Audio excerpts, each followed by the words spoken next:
right, let's get rolling on this. Just wanted to say one thing about the last thing about the Battle of North Anna before we leave that. Scott did an excellent presentation. The 5th Corps was actually backed in against the river and saved by a ravine. If you ever get down to see that battlefield, it's quite impressive where they were surrounded, completely surrounded, and barely escaped. They were almost all captured in the men. And the 142nd specifically took a lot of casualties on that day. So we're going to start this off. I thought the best way to do this talk was to take a look at the battle honors from the 142nd flag. You will not find this flag existing anywhere except in my living room. This is the battle honor. These are the battle honors from the 142nd Pennsylvania as taken off of the monument at Gettysburg. I had this commissioned probably about 15 or 20 years ago. And we're going to start off, this is the best way to go through it, the way they described it. And we're going to start off at the Battle of Totopotomoy. Very few people know much about this battle. I'm going to straighten this out here. Hold on. How do I shrink this? Move it back. Yeah. I mean forward. Move forward. There you go. Sorry, guys. I'm not good at this. Gyrations, that's right. More gyrations. Push the whole table forward. Yeah. I don't want to move it now. I got it now. So. We'll start off at May 30th. The way I wanted to do my talk was actually, this is the 142nd and Petersburg this is Petersburg and Richmond in their own words. Okay, the 142nd actually was reasonably lucky at the Battle of Cold Harbor. They were in a position north of the battle near a place called Totopotomoy Creek. They were lightly engaged there.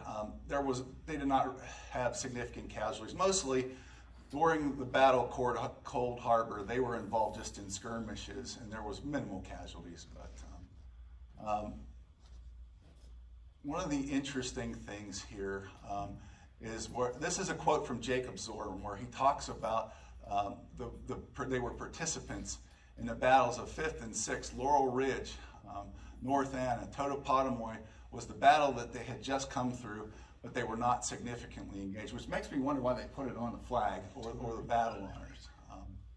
But the interesting thing that happens here at this point of the battle is what happens to the colors of the 142nd Pennsylvania. By this time, due to the low numbers, they decided to consolidate the 121st Pennsylvania, the 150th Pennsylvania, and the 121st, 142nd, 150th into one regiment. And combined, those 3 regiments, which each started out with close to 1,000 men, were down to 350 men. At this point, the colors were so damaged, in such bad shape, that what they did, they were temporarily consolidated with the 121st and 150th. And the flag, I sent home pieces of the flag, which was on the inside cover of Zorn's book when he sent this home, or when he completed this. They just tore up what was left of the flag. And there's actually fragments of this at the Berlin Historical Society. They sent this back at between the Battle of Totopotomoy Creek and Bethesda Church, which was all sort of the same engagement. Again, one of the hardest parts about Richmond and Petersburg is every battle has 3 or 4 different names, and it all depends on the position they were at. The interesting, the next movement that they had was into Petersburg. Initially, the first Battle of Petersburg was an assault by the Army of the James under Ben Butler. That failed miserably, and the Army continued down this road. This is interesting during the assault on June 18th. At this time, the 142nd was under the command of Chamberlain's brigade, and this is where Chamberlain learned to love our outfit. He was his commander. This is also where Chamberlain was nearly wounded. What's interesting, tying this back to Fran's talk, was they were talking. This is an interesting piece. The enemy was pushed out of the woods in an open field in a line marching forward, and the enemy returning fire, falling back. General Chamberlain, commanding our brigade, noticed that his front line was shorter than the enemy's by about a regiment. Dispatched the 142nd with orders to me to double quick to the front and form in the front line. I gave the command to the regiment, and we moved double quick, leaving the line. We were too, when we were sufficiently away, moved by the right flank and then by the left flank, joining the right of the front line, and our men opened fire and moved right along, as though they were on the parade grounds. So we've done this before. Yes, this is similar. Now that was an unknown movement to me prior to this discussion about what happened there at Gettysburg. But here's another instance where they did this. The 142nd actually got itself in quite a pickle here at the battle, at the initial assault on Petersburg at Reeves Salient. The way the lines were set up, the 142nd, the 121st, and the 150th were put out ahead of the 187th, which was a brand new regiment. The 187th, they charged forward. They went into the salient and came back up on the other side of the salient. And they could hear Confederate artillery and guns ablazing. Warren describes this well in his piece. And then they looked back, and there was nobody behind them. They were looking for Chamberlain, who was supposed to be immediately behind them, and the 187th Regiment had basically disappeared from the field. So these three veteran regiments, including the 149th, the Pennsylvania Bucktails, were stuck on this hill out ahead, probably half a mile in advance of the rest of the army, because the commanding general had been wounded. And one of the interesting things that Warren describes here was they had a council war amongst the three colonels of the units in the front. And this actually, they decided that Warren and the commanding colonel of the 149th would actually run back through the gauntlet, through Reeves Salient, and to find out what happened. And it wasn't till this time that they found out that Chamberlain had been mortally wounded. Chamberlain was still well enough to give them some orders, though, and told them to go back, hold every inch of ground, and they returned with spades. The men had already been digging with their bayonets and their bare hands at this time, and whatever they could find. And so they dug the front line in front of Petersburg, and ultimately this became Fort Sedgwick, or Fort Hell. As the line settled and the other assaults to the left and to the right of the 5th Corps were halted, they started digging in and building forts. And one of the first ones, of course, was Fort Hell. And Warren actually details this in his book. Again, you got to have this book, guys. If you want to know about the 142nd Pennsylvania, you got to at least have this book and get the Zorn book as well. But they describe how he was in command, actually, of the building of Fort Hill. Now, everybody thinks of Petersburg, and what do we think of Petersburg? We think of the crater, okay? Now, the 142nd's involvement in the crater was minimal. There were of some sources that I have seen over the years. Now, I haven't seen one recently. I wish I had found them. That a couple of the guys in the unit helped dig the mine. It made sense. They were Pennsylvania coal miners. They were proud of all hands on deck at this time. But this was kind of interesting. This was Jake Zorn watching the explosion of the mine. And I always liked Zorn's diary. He always describes weather very warm, almost baking heat. Operations did not commence as we expected at 3 o'clock this morning. As it happened, I was in the front, in the fort, just as the mine exploded and went up to the fort, a huge mass of earth, as it were dust. Otherwise, I could distinguish nothing. No sooner had the fort gone up, the artillery along the whole line opened, the earth appeared to quake beneath us. What was interesting about this is, obviously, you know about the failed assault here, the controversy with U.S. colored troops, and later in the day, after the fighting had stopped, he went up to see where the fort was blown away and could see the giant crater in the earth. Now, here's the really interesting thing. I wasn't aware that this had happened. On July 1st, Burnside had sent envoys out to the Confederates to recover the wounded and dead, and he would not return the colored troops. But Mahone and the men of the Confederate Corps were so angry that they had dared blow up a mine underneath them that they would not allow any man of the 9th Corps to help remove bodies. They'd actually got in touch with General Grant and Warren, and they allowed the 5th Corps to remove the dead and wounded. They were so angry by this. So ultimately, the Confederates also tried to several mining operations after this, and the most successful they had was actually at Fort Stedman later. But so, you know, we think about this part of the war as just everybody sitting in the trenches, and that's not at all what happened with the 5th Corps. The 5th Corps was always probing the left. They were always moving to the left.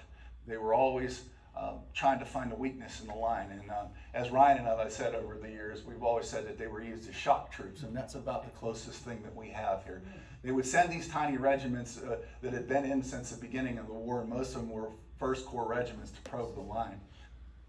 In August of 1864, the 5th Corps was sent to capture the Weldon Railroad.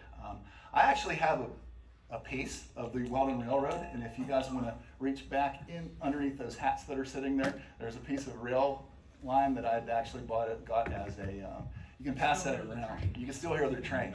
You can see how much smaller the gauge was than current railroads. One thing interesting about Confederate railroads is that they had, the gauge of the rail line was all based on who owned the company, as opposed to the Union lines, which were all the same gauge.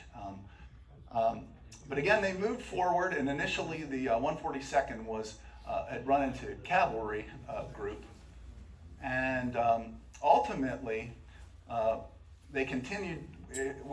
Years ago we had done this walk down there. You can see where they went into the works, and actually finally had the advantage. They broke the line, started destroying rails, and they actually had the advantage of being able to sit behind fixed fortifications while the rebels charged them. They had very slight casualties at the Battle of Weldon Railroad. They did actually hold this position at Globe Tavern until the end of the war. There was a lot of skirmishing battle that went along with this that was done by the 2nd Corps, and at some point the 5th was actually called to basically save the 2nd Corps from collapse during the Battle of Globe Tavern.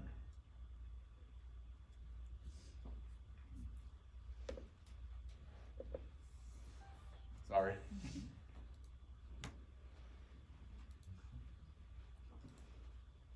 Now, the next battle of that they were involved in, again, I'm trying to bring as much of this in their own words. I have this complete slide deck. If you want to read what the men said, they're there. I thought it was easier just to summarize this, and just to save time.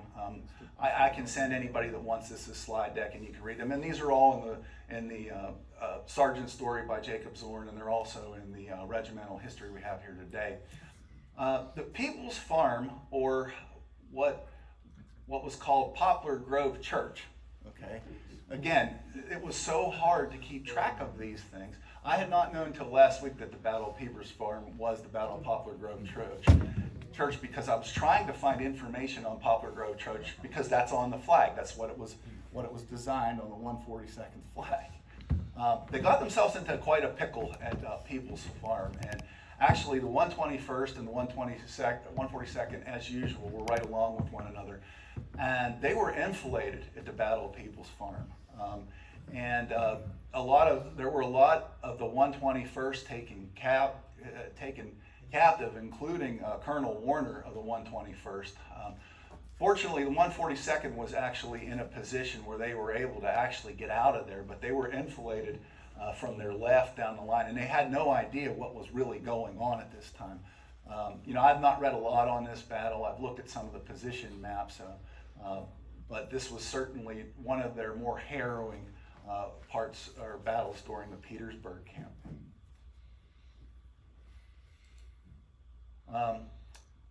Later in the fall, they went on to the Battle of Hatcher's Run. There were 4 battles of Hatcher's Run. Okay. And this, well, there were 4 that were described and called the Battle of Hatcher's Run. This Battle of Hatcher's Run was better known by Burgess Mills. I thought it was easier called Burgess Mills because you can keep them separate from Dabney's Mills, and which is later down there. These were all these. Hatcher's Run was quite an important little creek. That's all I can say. You know, that's a Western Pennsylvania word, the creek. But what was interesting about Burgess's mills was that at this particular battle, the Second Corps and Grant and Meade were actually partially surrounded by the Confederate lines. Fortunately, they took some casualties in the Battle of Burgess's Mill. The 142nd did as well. This was almost a complete rebel victory with capture of Meade and Grant, who happened to be with the 5th Corps at the time. This was before Hancock had left for his wounding. Now, one of the more disgraceful moments of the 5th Corps history that we don't like to talk about, and they like to complain about in Petersburg area, is Who was in command? no, Warren was in command, but this wasn't Warren's fault. He was receiving reports from Grant. Okay, there was a little escapade known as the Applejack Raid. Okay, and what's kind of interesting about this is the difference, the way that the colonel describes these things and the way that Jake Zorn describes these things. Now, Jake Zorn wrote what he wrote the day that it happened. This was his actual diary. Colonel Warren wrote these things at a regimental reunion 25 years later. So it's kind of interesting how differently they describe this, but I'll read this to you. During the winter, our corps with a division of cavalry raided near the border of North Carolina and destroyed every 20 miles of railroad and return trip burned everything in the country for a half mile. This devastation was brought about by the reason of our men finding some of their comrades who were straggling and probably foraging, hanging to a tree with their throats cut. After this event, orders to guard any kind of property was a useless waste of words. The men were desperate, and they had left a desolation along their path that I doubt not to a large extent exists today after a quarter century has nearly elapsed. That's not how the people in Petersburg described it. It was basically a drunken melee. And what happened is as they were heading south, they were raiding farms, and they got into the farmer's Applejack. For those of you that don't live in Western Pennsylvania, Applejack was one of our finest moonshine products. My great-granddaddy used to make that at one time. And Pat made it at one time too. He used to make Applejack whiskey. But now, we're going to talk about what Jake Zorn says about this. This morning at 6 o'clock, the 5th Corps was in line of march on the Jerusalem Plank Road. We marched southeast about 15 miles. We moved, okay, here we go. When we camped about 1.5 miles from Sussex Courthouse, marching went very hard all day. The colonel was so drunk that he did not know the right or left of the regiment.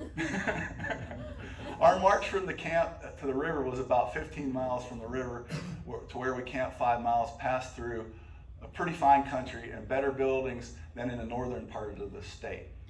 There was some enmity between Jake Zorn and the colonel early in the war. If you read Zorn's diary, he was almost puritanical about drinking.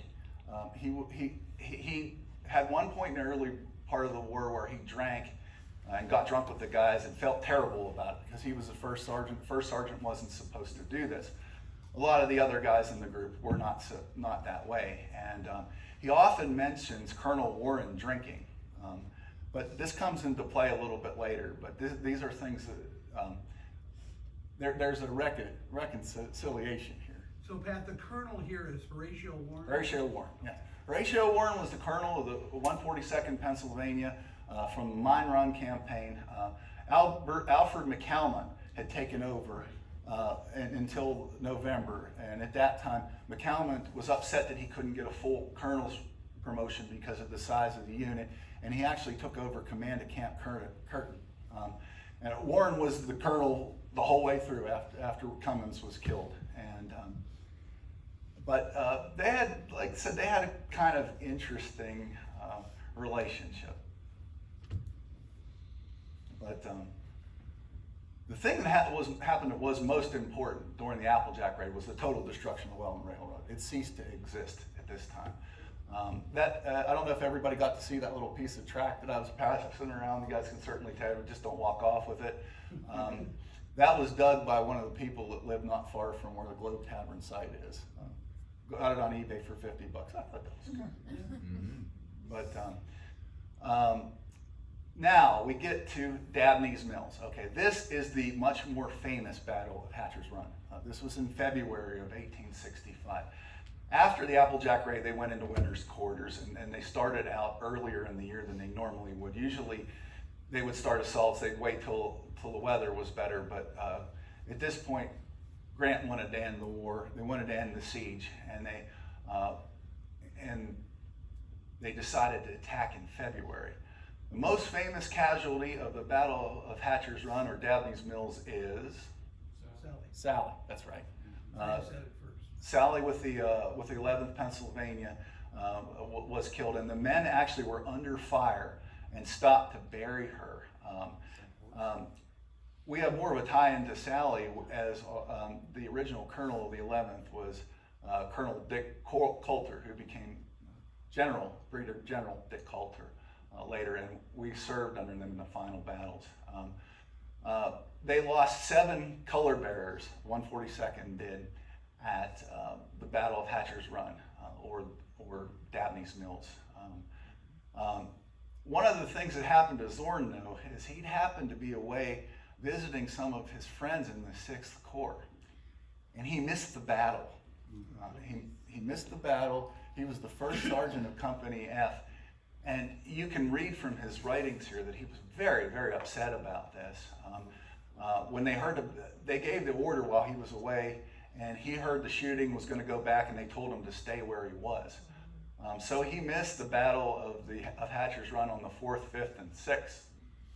When he goes back to camp, this is one of the more interesting things, and this is where his relationship with Warren turns. The colonel had looked for him, had been looking all over, where's Zorn, where's Zorn, where's Zorn? Zorn had been one of his most senior non-commissioned officers at this time. And they said to him, well, he's away on a pass. And Warren looked back at the other officers and says, well, if anyone deserves to miss a battle, it's Zorn. And their relationship was never the same after that. It was one of mutual respect. Now here's an interesting thing that was written by Zorn in February 28th, when most importantly, as General Butler was relieved. I love this last line. General B.F. Butler, being relieved of command by request of General Grant, was as great a victory or greater victory than any Confederate general. Tell us how you really feel, Jake.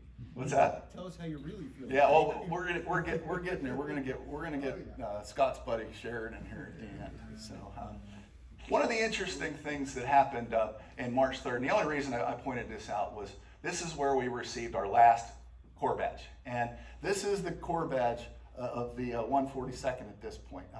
The Corps badge system kept becoming more and more sophisticated as the war went on. It used to you would just have Corps and division.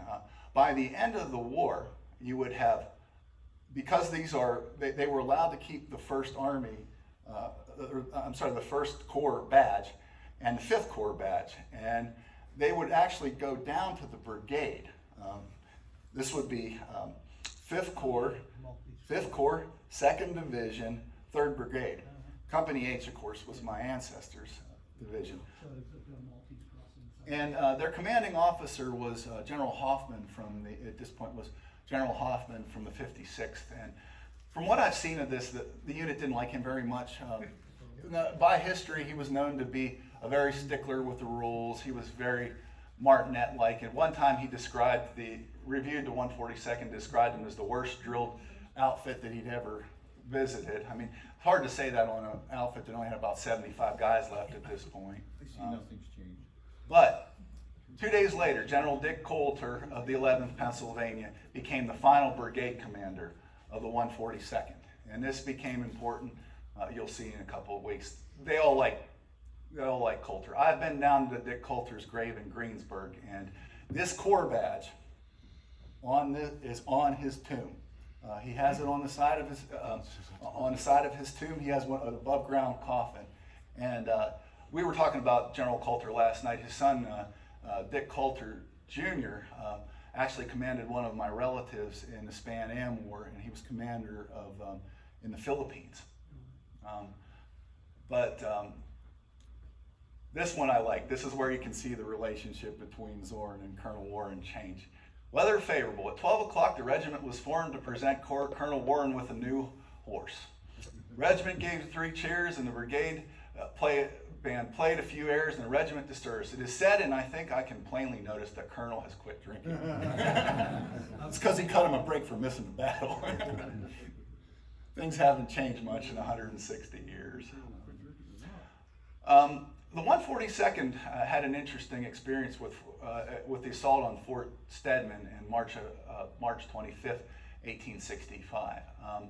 They weren't really involved in the initial battles, but they were one of the supporting units. The 5th Corps was actually called back. They were preparing to make further assaults on the left and stretch the Confederate lines out. And actually, that same day, they were being reviewed by President Lincoln. President Lincoln was reviewing the 5th Corps at that time when the Confederates attacked Fort Stedman, and the 2nd and the 5th Corps were called in to support the 9th Corps. Ultimately, the Confederates did take heavy casualties, and the fort was retaken. One of the more or less talked about battles of the war is the operations on the White Oak Road, the Boynton Plank Road, Hatcher's Run, the 3rd. Okay. Again, there are 3 different names of this, and this is one of the last. This is one of the engagements that the 142nd was heavily involved in. In fact, to the point that they had been surrounded.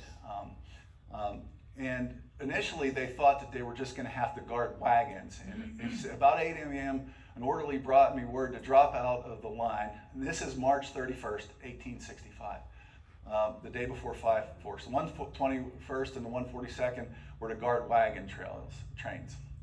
And instead, they were called in. They needed support troops. One of the things that happens in this particular engagement is they are surrounded, but they actually come to a place where they have favorable embankments where they're able to hold a position after retreating several times. The colors were nearly captured by a sergeant, and actually the sergeant had offered to give the colonel the color, or the colonel had offered to take from their color sergeant the colors, and as he had a horse, as he could get off quicker. But at that time, Warren was shot in the left side. He was wounded, and he did spur his horse on and did escape, and he was only lightly wounded, but he did miss the Battle of Five Forks. Again, you can read this entire quote here. If we had more time, I'd read all these. That's what I plan to do, but I'm sure we're all tired at this point. And if you want these slides, you can certainly find them. But one of the interesting things is Colonel Warren describing hitting every bump on a corduroy road, and how the 1 ounce mini ball felt like a 10-pound cannonball. And again, he wasn't with the unit. It said, but I like the next morning our forces advanced and took the South Side Railroad, Five Forks, and about 13,000 prisoners. Now this is how Jake Zorn described it the day it happened. One of the interesting experiences I had not terribly long ago, a couple years ago, we were down at Sailor's Creek, and for those of you not familiar with that engagement, the 142nd was not involved in the Battle of Sailor's Creek, but it was one of the last open engagements of the Civil War. It was a minor action, but one of the things that was said by one of the guides at Sailor's Creek is it's been speculated for many years that the reason that they sent the 6th Corps to chase Lee instead of sending the 5th Corps is because the 6th Corps had served with Sheridan at Cedar Creek, and there was a loyalty there. But there was also some fear that they were going to the 5th Corps was going to mutiny. They were very upset about Colonel Warren being replaced. And I'll read this is one of the things that I thought. This is the raw emotion of the moment, written April 1st, 1865 by Sergeant Jake Zorn. Again, a plasterer, you know, just one of the guys in the ranks. Weather very pleasant. This morning we moved in a roundabout way toward Five Forks or the South Side Railroad. Sheridan's cavalry engaging the enemy on our left, and we moved forward until we joined the cavalry. As to the further details of this action will be found in the extract that is pasted to this paper. If you have Zorn's diary, that whole article is actually written by Warren describing the action. It will be seen that he was unfairly dealt with, that every man in his command will stand by him, saying that him with his men did all that was expected of us. I know the facts of this case too well, for the general was right along with his people, with our division, and I know every move that was made as to how, where, and when he gives his outline in this strip of paper. I can only say I can do no more than reaffirm that he was given in full, and believe, as he says, that all was accomplished that could be expected. And since the war began, I doubt that any general has been in command that had the confidence of his men through a whole corps than General Warren of his 5th Corps. I considered an injustice done him by General Sheridan through no other than a motive of jealousy, and shall ever entertain this opinion until further history shows that General Sheridan had Warren removed for some justifiable cause, and not through a selfish and ambitious move, which I'm left to believe was the case. He told you how he thought. This is the sergeant. If they'd have found this diary, and Sheridan would have probably hung him for finding that if he'd have found that diary. But I have just wanted to take a few minutes to talk about the Battle of Five Forks. You know, one of the things that I've always said about the Battle of Five Forks is I've always called it the revenge of the First Corps. And I'm going to tell you why I've called it the revenge of the First Corps. The 5th Corps units that were under Crawford's brigade at the Battle of Five Forks were all old First Corps units. The Bucktails, you know, you go down the line, the 107th, the 11th, the 56th, the 121st, the 142nd, the 150th, the 151st. What was left of them were all basically in Coulter's brigade. Well, no, I'm sorry, they were in Crawford's division. Many of them were in Coulter's brigade. And this is the initial position. Scott, do you have your pointer? I got mine. Yeah.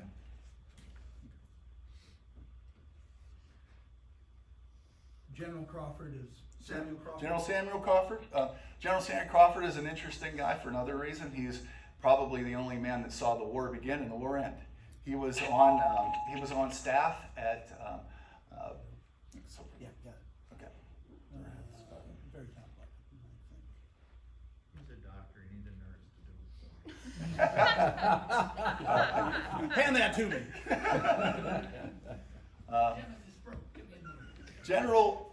General Crawford was an interesting man. He had actually been a surgeon in the regular army, and he was stationed at Fort Sumter. So he is the only person that saw the war end and the war begin and the war end. Born in. He's a Pennsylvania man. Yeah, Chambersburg. Chambersburg. Yeah. Yes, Chambersburg. Wow. Yeah. His house. Sorry, I just had eye surgery, so I was having a little trouble seeing what was going on with this pointer. That's So, okay. but just to go over briefly to touch on the Battle of Five Forks, and we're going to take a look at this. And obviously, I'm biased. I'm a descendant of the 5th Corps. I'm not going to lie to you. But you tell me who won the Battle of Five Forks. Okay. This is the Confederate line. This is the cavalry. Okay. The cavalry moved forward and were stopped completely by the Confederate line. Okay. So I will give Sheridan his due that he did call to pull the 5th Corps forward. And what happened is we have Warren moving down here, but a bad thing happened here. This is an extremely wooded area. They were lost in the woods. And Crawford's entire division was lost in the woods at this point. Okay? But it was lost in the good way. Ayres attacked on this part of the Confederate line. Crawford's division sliding on over. Where'd they end up? Right behind the Confederate line. Okay? Right behind the Confederate line. Right here. And who was in the lead of this? Coulter's brigade. 5th Corps.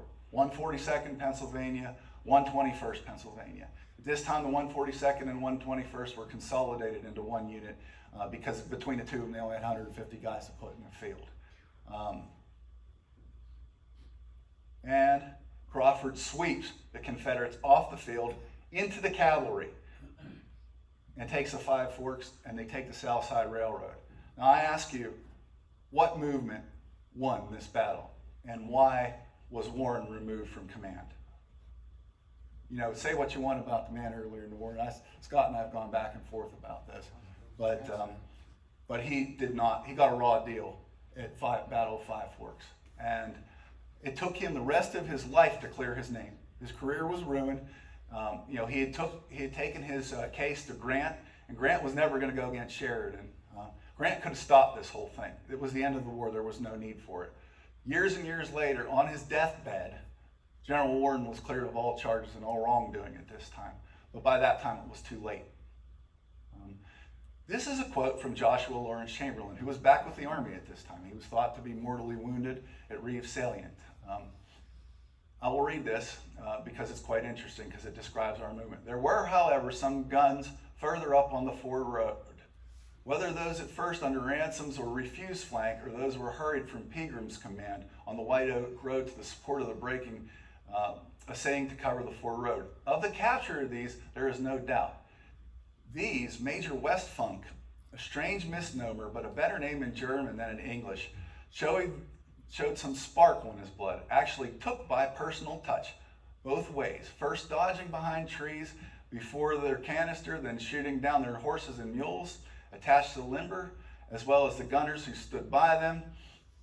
These two little regiments made a rush for the battery, overwhelmed it, unmanned it, and then swept on, leaving the guns behind them, making no fuss about it, and very likely to get no credit for it. This little episode, however, was not unnoticed by me, for those two regiments, the 121st and 142nd Pennsylvania, were attached to Crawford's division, were all that was left of the dear old 1st Corps and my splendid brigade from their times in Griffin's division in the Battle of Fort Hell, June 18th, 1864. Westfunk won the Congressional Medal of Honor for this charge. Unfortunately, he went insane after the war, and we don't even know where he was buried. But he was in command of both units at this time. And I would have to dig it up in the official records, but I actually think it was Chamberlain recommended him for his Congressional Medal of Honor. There were no Congressional Medal of Honor winners in the 142nd, mainly I think because not enough of them were left to tell a story.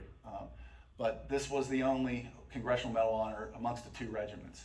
And this is where we get back to Steve. You'd ask about them being sister regiments. They were together. They were one regiment for the entire Petersburg campaign. After the war, they attended each other's regimental reunions, remained friends for life, would go visit each other in Philadelphia and Somerset County. Again, Rick already quoted this one. This is from the Grand Review of the Army of the Republic. I violate the courtesies of the august occasion. I give them salutation before the face of the reviewing officer, the president himself, asking no permission, no forgiveness. This is from the regimental history of the 121st Pennsylvania. 121st Pennsylvania has an interesting regimental history. They tell a lot more about People's Farm, and they were talking about how their officers were almost all captured, so they had to share officers with the 142nd. On the 30th of May, our sister regiment, this is the first time I've actually seen that written in a book, that they refer to him as their sister regiment. The 142nd Pennsylvania started for home, and hearty cheers were exchanged at the parting. Again, this was after the Grand Review of the Army of the Potomac. Obviously, after Five Forks, the Confederates collapsed. Appomattox was shortly there afterwards. My last section of this, I wanted to just call this, just to clear some things up. Now, one of the interesting things we were talking about a little earlier was the attachment of the 142nd with the Pennsylvania Reserves. And this is an interesting address by one of the privates from the 142nd, one of the monument ceremonies or one of the reunions, and this is in the Warren book. He describes about how they were placed in line with the Pennsylvania Reserves at Fredericksburg, and they showed up with wagons that said the 142nd Pennsylvania Reserves. To To which the men of the reserves all quite took a bit of offense, and this guy jokingly talks about apparently adding 100 more regiments to that famous division. What scrutiny and feeling we met when, but by a more intimate association with the 3rd, 7th, and 8th of the reserves, this was soon changed. And by relationship, our colonel came from the 10th Regiment of the original organization. Cummings came from the 10th Pennsylvania Reserves, and so did Colonel Campbell of the 54th. They were both from the 10th PA Reserves. I like this. This sums up what one of the most prestigious outfits in the entire Union Army thought of the 142nd Regiment. The old division officers and men of the reserve all seemed to have the warmest affection and respect for our regiment, and are solicitous that we should complete our role of the survivors of the 142nd Regiment to be registered and have their address placed hands in the secretary, Captain John Taylor, at Philadelphia for membership in the association. So they thought highly enough of these guys. This is what's left of the regimental colors. It is still on the, I started out with that big, beautiful picture of what it would have looked like. That flag never existed. This is what's in the Pennsylvania State Archives, frozen away. Most of it was sent home with the soldiers. There's every guy at the Bethesda Church got a piece of the flag. I wanted to close this off with my little section I just want to call My Heroes of the 142nd Pennsylvania. First was my uncle, Private William Artis. He was killed at the Battle of Fredericksburg. I spent a lot of time down there trying to see where he was buried or find him. He was just buried amongst one of hundreds of graves of unknowns, or thousands of graves of unknowns. And I had an opportunity to talk to Frank about this. And I said, well, what are the chances that he could be identified? He said, Patrick, one of the biggest problems with the 142nd PA was that they were a brand new regiment and they had brand new equipment. And as soon as those bodies weren't even cold, the Rebs stripped them of all their equipment. They had all brand new stuff, so there was no way to go back and identify who was who. Not to mention, as Scott would tell you, the rebels basically held Fredericksburg the entire war. At this time, there was a lot of cleanup duty to be done, and most of these people were in trenches. The cemetery there has 15,000 Union dead. They only know the identities of like 15%, 2,300. Cemetery up above 50%. Now this is William Artis's nephew. He is my first cousin, 4 times removed, William Alexander Artis. He was 15 years old when he and his dad, my other uncle Jacob Artis, was in this outfit. He was named after his uncle William.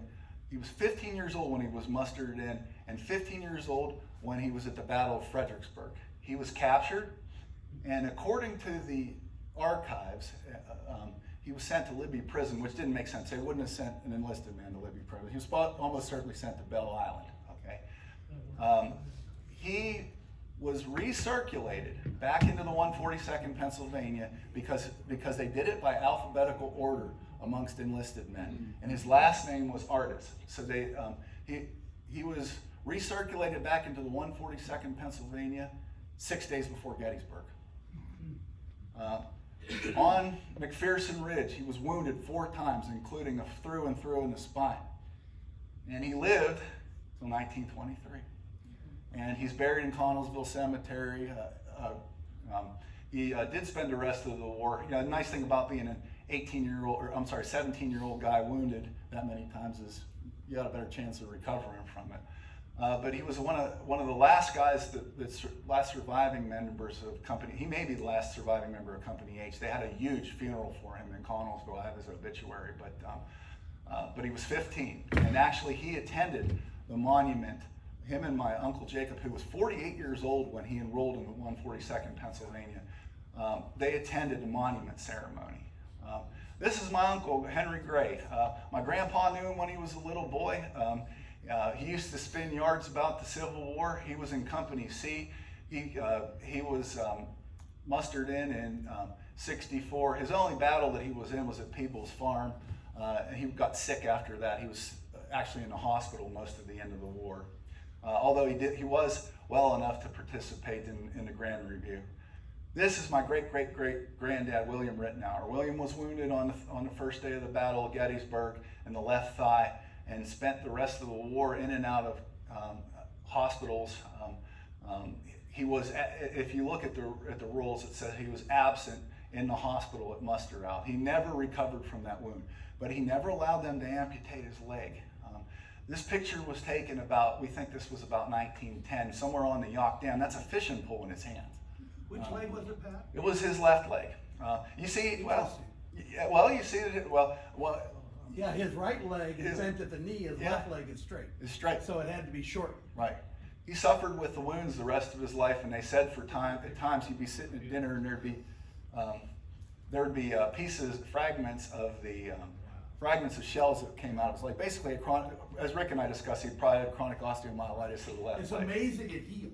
Yeah. It probably did heal, or he wouldn't have been able to walk. Yeah. But it's amazing it healed. He worked as a laborer. He died in 1917. My granddad was alive when he was born. My grandpa was born in 1915. William died in 1917. He went back to Fayette County, had 9 kids. Pretty good for a one-legged man, right?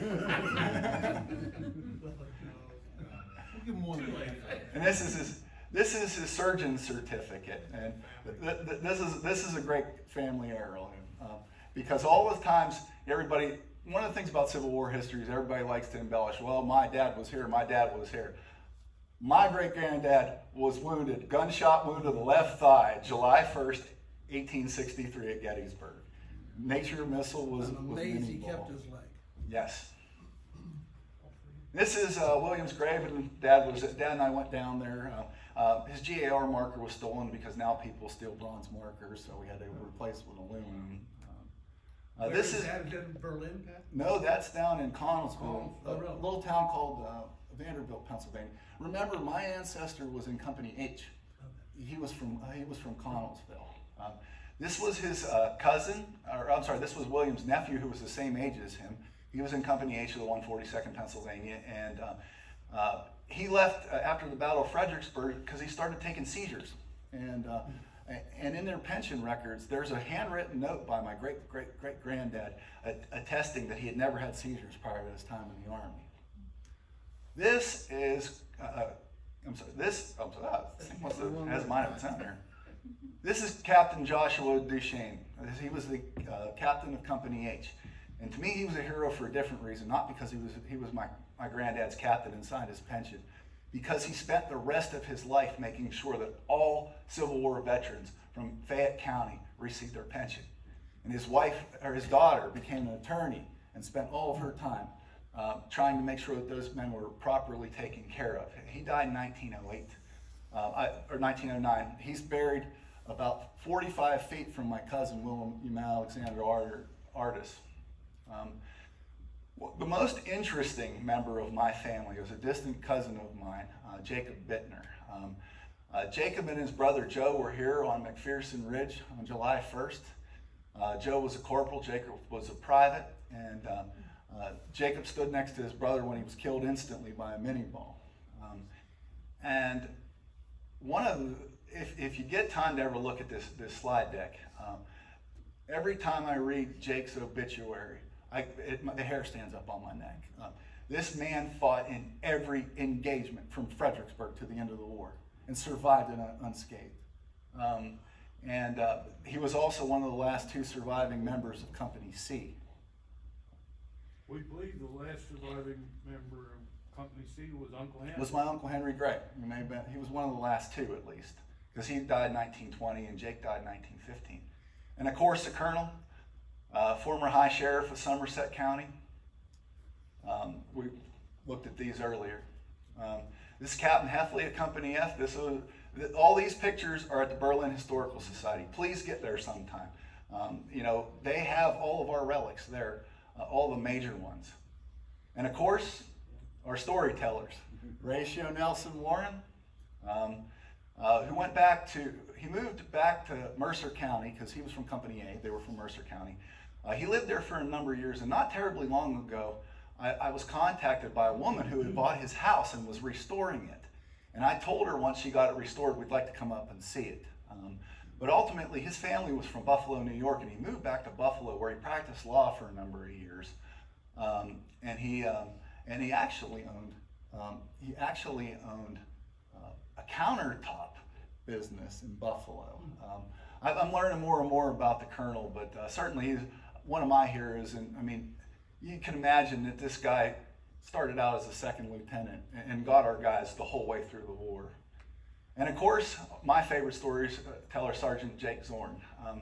One of the great things about the Zorn diary, and if you sit down and take it, the best way to handle that diary is to be at the places where Jake was when he told us. But one of the things that I always loved about the Jake Zorn story is the entire war he spoke about, kept sending letters back to this Jenny D. Stotler.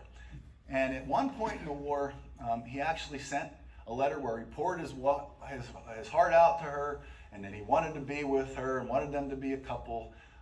And he received a hateful letter back from her, basically saying, "Jake Zorn, how dare you? I don't want to ever hear from you again." Well, you got the girl.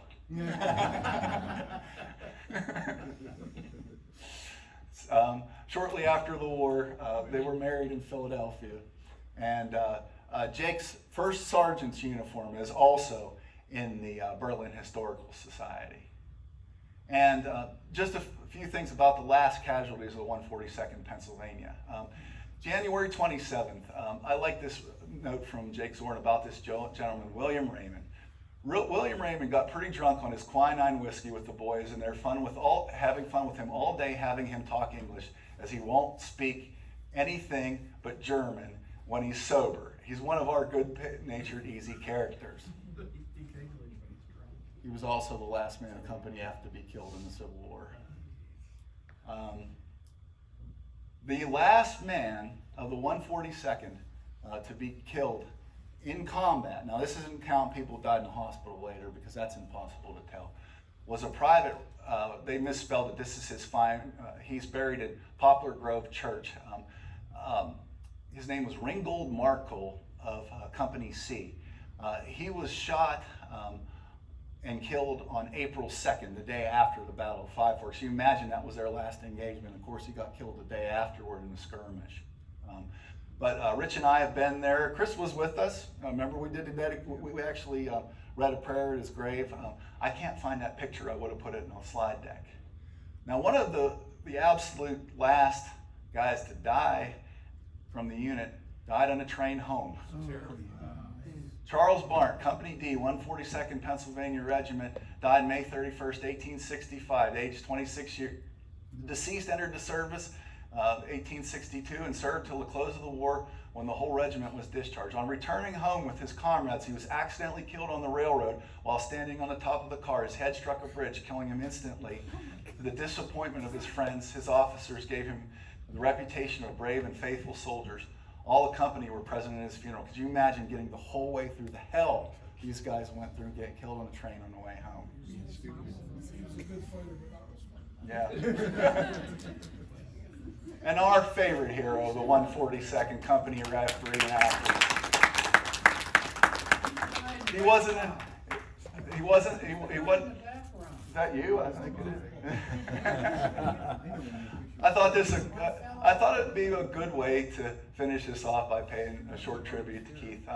I had the misfortune of not getting to know him very well. He passed away shortly after I joined the unit. And to find out later, we had a lot of things in common, but we would not be here if it was not for Keith McGregor. And because of Keith McGregor, as a descendant of the unit, we still keep the memory of these men alive. Thank you.